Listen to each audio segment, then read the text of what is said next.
여러분, 혹시 이런 경험 있으신가요? 처음 만난 예비 며느리의 태도 하나 때문에 마음이 무너져 내린 순간. 오늘은 대구에서 꽃집을 운영하는 56세 어머니 박영희님의 사연을 소개합니다. 시작하기 전에 구독과 좋아요 꼭 눌러주시고요. 지금은 어디에서 시청 중이신지도 댓글로 남겨주세요. 저는 대구에서 작은 꽃집을 운영하며 살고 있는 56세 박영희입니다. 매일 아침 일찍 시장에 나가 싱싱한 꽃들을 들여오고 가게 앞을 환하게 꾸미는 것이 제 일상이었지요. 제 삶은 단조롭지만 그 속에서 나름의 행복을 찾고 있었습니다. 그러던 어느 날 제 아들 도연이가 조심스레 말을 꺼냈습니다. 엄마, 이번 주말에 여자친구를 집에 데려가도 될까요? 그 한마디에 제 심장이 철렁 내려앉는 것 같았습니다. 결혼 이야기를 직접 꺼낸 건 이번이 처음이었거든요. 순간 머릿속에는 수많은 생각이 스쳐 지나갔습니다. 아이고, 드디어 우리 도연이도 장가갈 때가 되었구나. 기대와 설렘, 그리고 한편의 긴장까지 밀려왔습니다. 도연은 IT 스타트업에서 개발자로 일하며 바쁜 나날을 보내고 있었습니다. 아직 30이 채 되지 않았는데 회사에서 인정받으며 성장하는 모습을 보는 게 제겐 큰 자랑이었죠.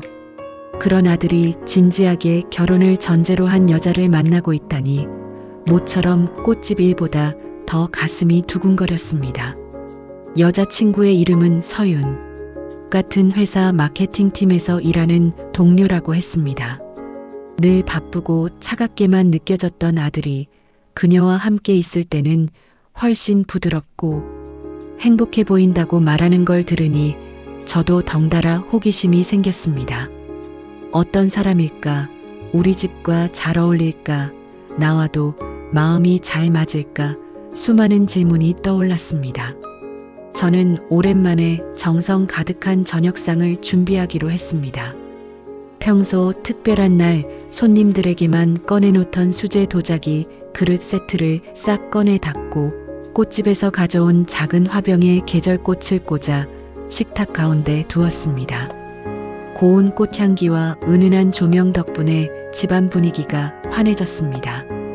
음식도 평소보다 훨씬 더 신경 써서 준비했습니다. 잡채, 갈비찜, 나물 무침, 계란말이까지. 이 자리에서만큼은 제 요리 솜씨와 마음을 있는 그대로 보여주고 싶었습니다. 드디어 약속한 시간이 되었고 현관문이 열렸습니다. 도연이의 옆에는 단정하게 차려입은 한 여자가 서 있었습니다. 긴 생머리를 단아하게 묶고 소박한 원피스를 입은 모습은 깔끔하면서도 성실해 보였습니다. 안녕하세요. 처음 뵙겠습니다. 저는 서윤이라고 합니다. 서윤은 고개를 숙이며 예의 바른 인사를 했습니다. 저는 환한 미소로 맞이했습니다. 어서 와요. 도연이한테 얘기 많이 들었어요. 정말 반갑네요. 그 순간만큼은 제 마음이 놓였습니다. 그래, 우리 아들이 좋아할 만하네. 하는 안도감이 밀려왔습니다. 아직은 어색했지만 저녁을 함께 먹으며 서로 알아가면 더 좋은 인연으로 이어질 수 있겠다는 희망이 마음속에 피어올랐습니다. 하지만 저는 그때 알지 못했습니다. 설렘으로 가득했던 이 첫 만남의 순간이 앞으로 다가올 갈등의 시작이 될 줄은요. 식탁 위에는 제가 정성껏 준비한 음식들이 차려져 있었습니다. 잡채에 윤기 나는 면발, 은은한 향의 나물 반찬, 그리고 오늘을 위해 특별히 꺼낸 수제 도자기 그릇들이 식탁을 더욱 빛나게 하고 있었죠. 도연이와 서윤은 제 앞에 앉았고 분위기는 한동안 훈훈했습니다. 서로 가벼운 인사를 나누고 서윤은 제 꽃집 이야기를 흥미롭게 듣는 듯 미소를 지었습니다. 하지만 식사가 시작되자마자 제 눈길을 잡아끄는 장면이 있었습니다. 서윤이 반찬 접시를 옮기는데 그릇을 사뿐히 들어 올리는 대신 탁탁 소리를 내며 거칠게 밀어내듯 움직이는 겁니다. 저는 순간 움찔했습니다. 그릇이 깨질 수도 있는데. 하지만 첫 만남이라 차마 말은 꺼내지 못했습니다. 더 놀라운 건 그녀가 젓가락으로 반찬을 집으면서 그릇을 톡톡 두드리듯 치는 버릇이 있다는 것이었습니다. 저는 속으로 저러다 금이 가면 어쩌지? 하며 마음이 불안해졌습니다. 제게 그 도자기들은 단순한 그릇이 아니라 10년 넘게 모으고 손님들 앞에서 자랑하던 보물이었으니까요. 제가 긴장된 시선으로 바라보고 있는데도 서윤은 전혀 개의치 않는 듯 보였습니다. 오히려 웃으며 도연과 자연스럽게 대화를 이어갔습니다. 도연은 아예 눈치채지 못한 듯 즐겁게 식사를 이어갔고 저 혼자만 불편한 공기를 느끼고 있었습니다. 아직 첫 만남인데 이걸 지적하면 괜히 분위기만 험악해질 거야. 저는 속으로 수없이 다짐하며 애써 참았습니다. 그렇지만 제 손끝은 점점 더 식탁 아래에서 떨리고 있었습니다. 그릇이 부딪히는 작은 소리 하나에도 제 심장은 덜컥 내려앉았으니까요. 시간이 조금 흐르자 저는 애써 웃으며 대화를 이어갔습니다. 서윤 씨, 요즘 회사 일은 어때요? 서윤은 환하게 웃으며 대답했습니다. 요즘 바쁘지만 재미있어요. 도연 씨랑 같은 프로젝트라서 더 의지가 돼요. 순간 제 아들의 얼굴에 스치는 미소를 보니 확실히 이 여자를 좋아하고 있구나 싶었습니다. 그래서 더 복잡한 감정이 일어났습니다. 아들이 행복하다면 나도 마음을 열어야겠지. 그러나 동시에 속에서 불안한 기운이 피어올랐습니다. 그릇을 소중히 다루지 않는 작은 습관이 앞으로 다른 문제로 이어지지 않을까 예감 같은 게 제 마음을 짓눌렀습니다. 저녁 식사는 겉으로는 평온하게 흘러갔습니다. 하지만 제 마음은 점점 차가워졌습니다. 처음의 설렘과 기대가 서서히 균열이 생기듯 불안이라는 그림자가 드리우기 시작했습니다. 저는 그때까지만 해도 알지 못했습니다. 이 작은 불편함이 단순한 기분 탓이 아니라 앞으로 다가올 더 큰 사건의 전조라는 사실을 말이지요. 저녁 식사가 한창 무르익던 때였습니다. 저는 분위기를 조금 더 편안하게 만들고자 새로운 반찬 접시를 들고 오려 자리를 잠시 비웠습니다. 그런데 부엌에서 나오는 순간 제 귀에 낯선 소리가 들렸습니다. 쨍그랑. 순간 제 심장이 철렁 내려앉았습니다. 식탁 위에는 제가 10년 넘게 아끼던 도자기 그릇 하나가 바닥에 떨어져 있었습니다. 깨진 조각이 사방에 흩어져 있었고 서윤은 당황한 듯 잠시 멈춰 서 있었습니다. 하지만 곧 미소를 지으며 말했습니다. 아이고, 제가 실수했네요. 죄송해요. 그냥 쓰셔도 되겠죠? 그 말에 저는 눈앞이 아득해졌습니다. 단순한 그릇이라면 대수롭지 않게 넘어갔을지도 모릅니다. 하지만 그건 제가 수십 번 장터를 오가며 정성껏 모아온 수제 도자기였고 제게는 손님들 앞에서 늘 자랑하던 보물이었습니다. 흠 하나 없이 반짝이던 그릇이 이제는 산산조각이 나 있었던 겁니다. 순간 목구멍까지 치밀어 오르는 말을 꾹 눌러 삼켰습니다. 어떻게 저렇게 아무렇지도 않게 웃을 수가 있지? 적어도 미안하다는 진심이 묻어야 하지 않나? 제 속에서는 화와 서운함이 뒤섞여 끓어올랐습니다. 하지만 첫 만남이라는 현실이 저를 붙잡았습니다. 아들이 옆에 앉아 환하게 웃고 있는 모습을 보자 차마 자리를 깨뜨릴 수 없었습니다. 저는 억지로 미소를 지으며 빗자루를 들고 조각들을 조심스레 쓸어 담았습니다. 그런데 그 순간에도 서윤은 아무렇지도 않게 젓가락을 들고 밥을 먹으며 이야기를 이어갔습니다. 어머님, 음식이 정말 맛있어요.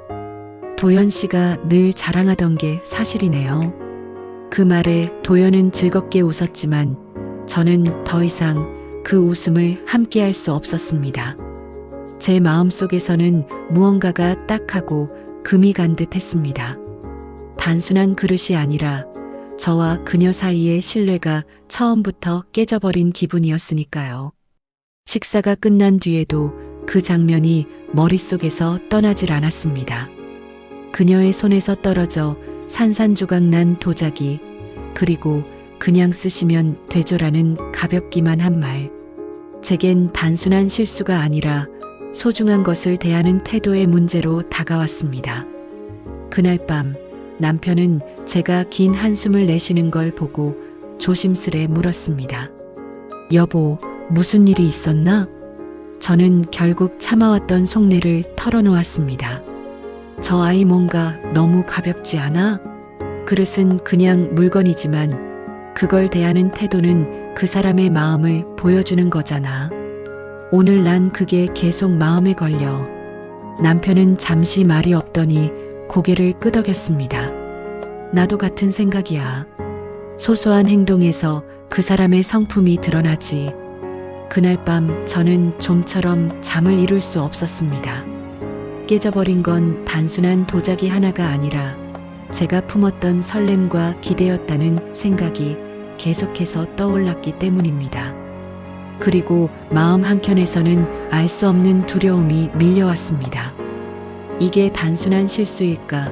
아니면 앞으로의 미래를 암시하는 신호일까? 그날 이후 제 마음속에는 작은 균열이 점점 커져갔습니다. 겉으로는 아무 일 없던 듯 일상을 이어갔지만 그릇이 깨지던 순간과 서윤의 태도는 잊히질 않았습니다. 혹시 내가 너무 예민하게 반응한 걸까? 스스로를 다독이려 했지만 속으로는 불안이 더 커져만 갔습니다. 며칠 뒤 저는 결국 아들 도연과 단둘이 있을 때 조심스레 말을 꺼냈습니다. 도연아, 엄마가 괜히 이런 말하는 건 아닌데 서윤 씨를 보면서 조금 걱정이 되더라. 아들은 의아한 표정으로 물었습니다. 왜요? 서윤이가 뭐 잘못했나요? 저는 잠시 망설이다가 솔직히 말했습니다. 그릇은 단순히 물건일 수 있어. 하지만 소중한 걸 대하는 태도는 그 사람의 성품을 보여주는 거란다. 그날 너도 봤잖아. 깨진 그릇 앞에서 가볍게 웃으며 넘기던 모습. 그게 자꾸 마음에 걸려. 그러자 도연은 바로 표정이 굳더니 목소리를 높였습니다. 엄마, 요즘 세상의 그릇이 무슨 대수예요? 서윤이는 좋은 사람이에요. 저한테 잘하고 회사에서도 인정받고 있어요. 그릇 하나 깨졌다고 사람을 판단하는 건 너무 구식 아닌가요? 그 순간 제 가슴은 철렁 내려앉았습니다. 구식이라니. 저는 단순히 그릇 하나를 문제 삼은 게 아니었습니다. 그 순간에 드러난 서윤의 태도, 그리고 그것을 대수롭지 않게 여기는 아들의 반응이 더 크게 다가왔던 겁니다. 저는 애써 차분히 설명했습니다. 도연아, 엄마가 50년 넘게 살면서 사람을 보는 눈이 있어. 작은 행동에서 그 사람의 깊이가 드러나기도 해. 앞으로 함께 살아가려면 서로의 삶을 존중할 수 있어야 하는데 난 그게 잘 안 보이더라. 하지만 아들은 고개를 저으며 단호하게 말했습니다. 엄마, 제 인생은 제가 선택할게요. 결혼은 엄마가 아니라 제가 하는 거잖아요. 간섭하지 마세요. 그 말에 저는 한동안 아무 말도 할 수 없었습니다. 간섭이라는 단어가 제 마음을 깊게 찔렀습니다. 저는 단지 아들을 위해 걱정했을 뿐인데 아들은 그것을 불필요한 잔소리로만 받아들이고 있었습니다. 그날 밤 남편에게 그 대화를 털어놓자 그는 한숨을 내쉬며 고개를 끄덕였습니다. 여보, 당신 말이 맞아. 우리 아들이 아직 모르는 게 많지.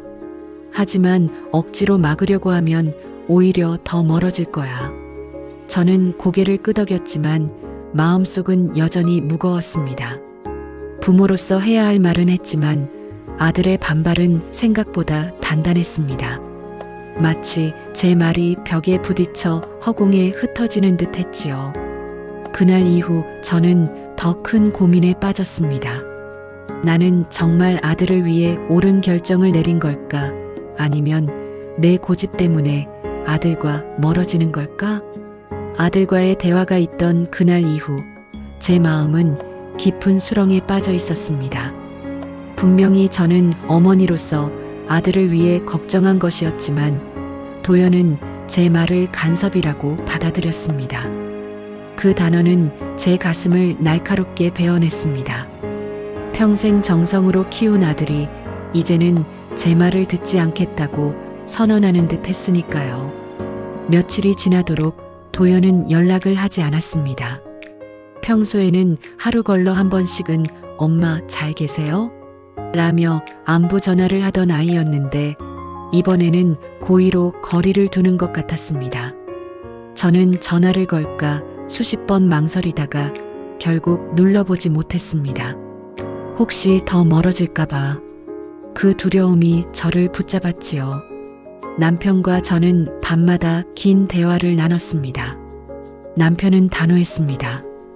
여보, 우리가 너무 예민한 게 아니야. 작은 행동에서 그 사람의 본 모습이 드러나는 법이야. 소중한 걸 대하는 태도가 가볍다면 앞으로 가정도 소중히 여기지 못할 수도 있어. 저 역시 그 말에 동의했습니다. 하지만 한편으론 아들의 행복을 빼앗는 게 아닐까 하는 죄책감도 엄습했습니다. 결국 우리 부부는 결혼을 반대한다는 입장을 분명히 했습니다. 그러나 아들은 여전히 굳은 태도였습니다. 엄마, 아빠, 전 서윤이와 결혼할 겁니다. 두 분이 아무리 반대해도 제 선택은 변하지 않아요. 그 말에 더 이상 무슨 말을 할 수 있을까요? 부모로서 잡아야 할지, 아들의 선택을 존중해야 할지 답이 보이지 않았습니다. 시간은 흘렀지만 상처는 아물지 않았습니다. 저는 여전히 깨져버린 도자기 조각들을 떠올립니다. 그건 단순히 그릇이 아니라 우리 가족의 대화와 신뢰가 깨진 상징 같았습니다. 그날 이후 제 마음속에는 두 갈래 길이 남았습니다. 하나는 아들의 선택을 끝까지 막아서라도 지켜야 한다는 길, 다른 하나는 아들의 인생을 그의 몫으로 돌려놓아야 한다는 길이었습니다. 어느 길이 옳은 걸까요? 저는 여전히 답을 내리지 못했습니다. 하지만 한 가지는 분명합니다. 제가 느낀 불안은 단순히 예민한 감정이 아니라 세대와 가치관의 깊은 차이에서 비롯된 갈등이라는 사실입니다. 이제 저는 여러분께 묻고 싶습니다. 제가 너무 까다롭게 군 걸까요? 아니면 어머니로서 당연히 해야 할 걱정을 한 걸까요? 여러분이라면 아들의 결혼을 어떻게 바라보시겠습니까?